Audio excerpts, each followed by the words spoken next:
Misting, we don't need no Cynthia, cause we bad bitches LaIndia. Saint Laurent Misting is serving you that. Now all the tea, and that's that. Feel it. And I'm gonna give it to you. Again and again. Again and again. Again and again and again. Again and again and again. You ready for this? Let's go. Oh! Everything about this and that. All of this a matter of fact. Turn to me. Turn to this. I'm the one with the information, bitch. All the news ready to attack. Get to your mind, serving like that. Around the world, right to your living room.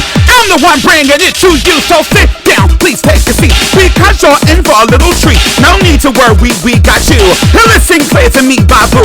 I got the tea, the lip and see. Now sit back and listen to me. Sit back and listen to me. Alright, tonight, oh! This thing. All you bad guys and evil doers, it's me, your girl LaIndia. You know it's always something with the girls, okay? Okay. So sit back, relax, and let's chat. Thanks for coming. Yes. Hey, you guys, this is Bugz Gutta. Yeah, so tell us, introduce them, because I know who you are. But you introduce the world, let the world know who you are and everything. Like ballroom and, and Right. Yo, what's goody is Bugz Gutta. Y'all already know, hip hop artist out here in Brooklyn, originally from Newport News, Virginia, president of PinkGorilla Entertainment, chopping it up in my video shoot. Okay, cool. Oh, you're not gonna let them know what you did in ballroom? Like, Legendary ex-mother Destiny Revlon, the first deemed legend for drag performance. That's me. okay, get in, y'all. So, thank you for inviting me to your video show. It was very cool, very, very fun. I enjoyed myself. So I just have a few questions that I want, like to ask you or whatever, So the first one I want to ask you is, how long you been in the hip hop industry? I say 3 years.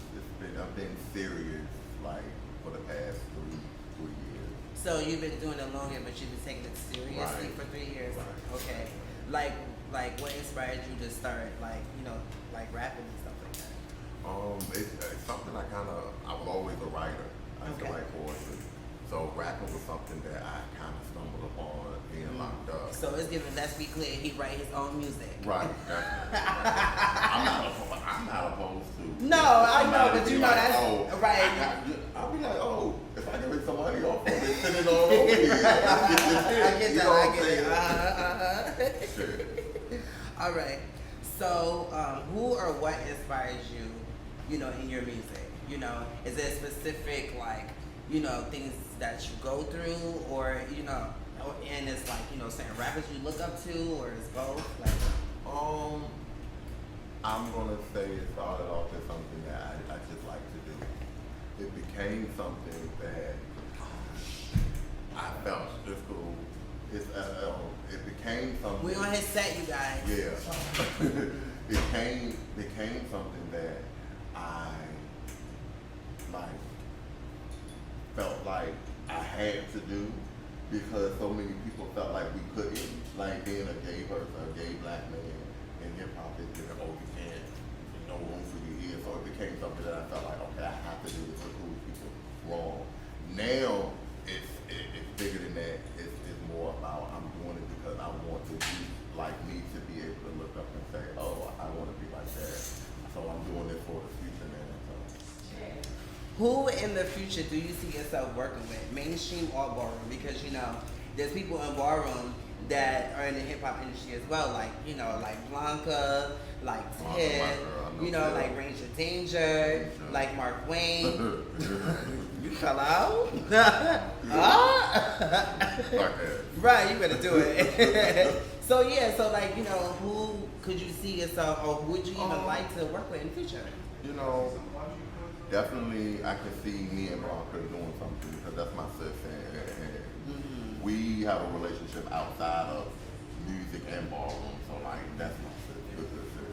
Yeah, I think her. There's a few people in the sing Hurricane.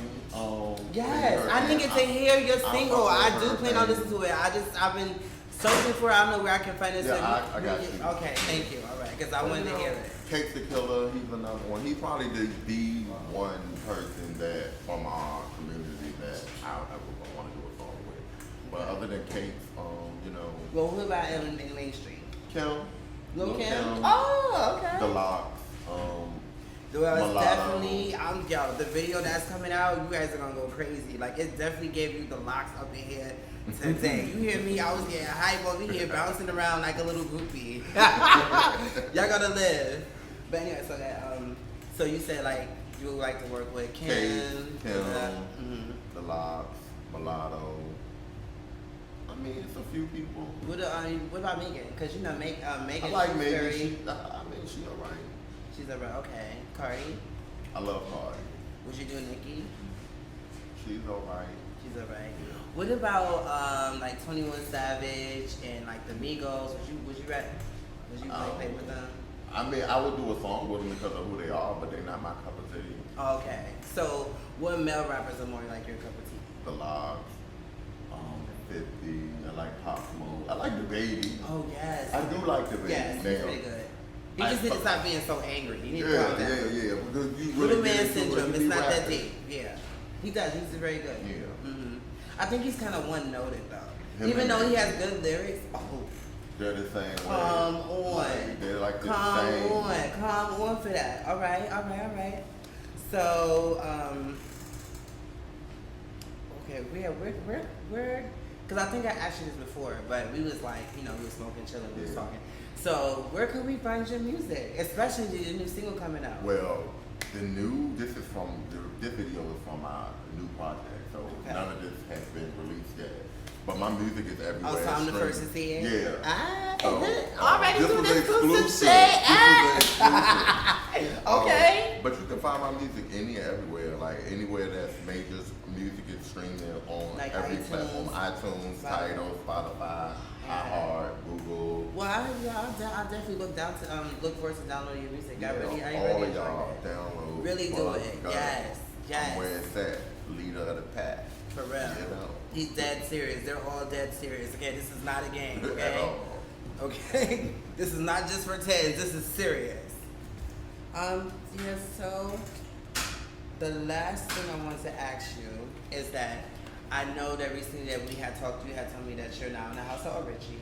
So I wanted to ask you, like, you know, I haven't seen you in a while in ballroom ever since, you know, your alleged situation as far as, you know, the Me Too movement in ballroom. You know, I wanted to ask you, did you feel like you were blackballed or, you know, like how, like, what took you so long to come back? I'm not gonna say I was more so blackballed because I've never really been like the girl's favorite because I've always been say what I want to say and move how I want to move, and you know a lot of the girls don't like that. They want you to cater to them. And I've never been that person. But yeah, I believe that if I would have still been active in ballroom when I told my truth, definitely there would have been like some blackball type shit. But I don't care. Like, it is what it is. It happened. I told it. It's the truth. Well, I mean, that was the first time that I did see you. But, you know, I've started following you after that because I appreciated you open up that window for people to really share how they really feel about what they went through, because we go through a lot of, you know, traumatic things in our lives. Like, it's not just women that go through it. It's not just, you know, men, not just heterosexual, homosexuals, transgender, all of us, we all go through things like that. So for you to come out, and there was a few people after you that shared how they felt, you know, and so basically you opened that door for people to feel comfortable to do It's that. needed because this is something that is deeply rooted in ballroom and people never talk about it. You have so many upper, what is it, echelon, whatever, however you say it, the upper room people who prey on younger kids and sleep with them, get them high, get them to do all of these things. But the thing at the time is telling me, I'm your mother, I'm your father, I'm your big sister, I'm your auntie, I'm all of this. So these young people are like, oh, this is my mother, this is my father. And they're looking at it like that, not thinking that the things that these people are doing with you and to you is wrong. Right. Like, if I'm calling you my child, I should not be sucking your dick. Right. If I'm calling you my niece, I should not be giving you no coke to do for the first time. Like, here, niece, try this. I should not be doing that. that's just not things that people who are mothers and fathers and aunts and uncles do to the youth. You know what I'm saying? So yeah, I felt like I had to because it was something that was bothering me for so long, and it was either me keep it in and hold it in, or either me tell it and put it out and let him know, no, nigga, you was wrong, you was fucked up, this is what it is. And this didn't happen just to me, with other people. Right. I hope one day they can tell their truth because, and don't get me wrong, when I said this and even now, it's not about me trying to put him on blast, or it was more of you raising awareness. Because it's real. I mean, that's totally what I got from that. I don't want the youth coming up after me to have to go through that and feel like they have to deal with it, because I felt like I couldn't say nothing. I couldn't do nothing because of who it was. If I would have said, oh, he did this or he did that, then I'm wasting my time doing balls because he would attack me every time and all of this stuff. You know what I'm saying? You know how I be. No, yes. I have a pretty good understanding what you're saying.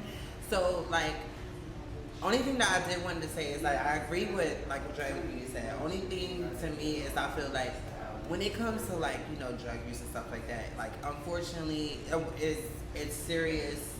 Like, it's a part of, like, just how it is in anybody else's thing. Right. So, you know, you can't really help. Nobody can make you do anything you don't want to do. But when it comes, the only thing that I'm not with and I'm very much so against is, you know, having sexual, you know, situations where, you know, people that's supposed to be looking up to you, you know, right. Because that's a way of, like, joining cults, mind controlling and things like that, you know. Yeah.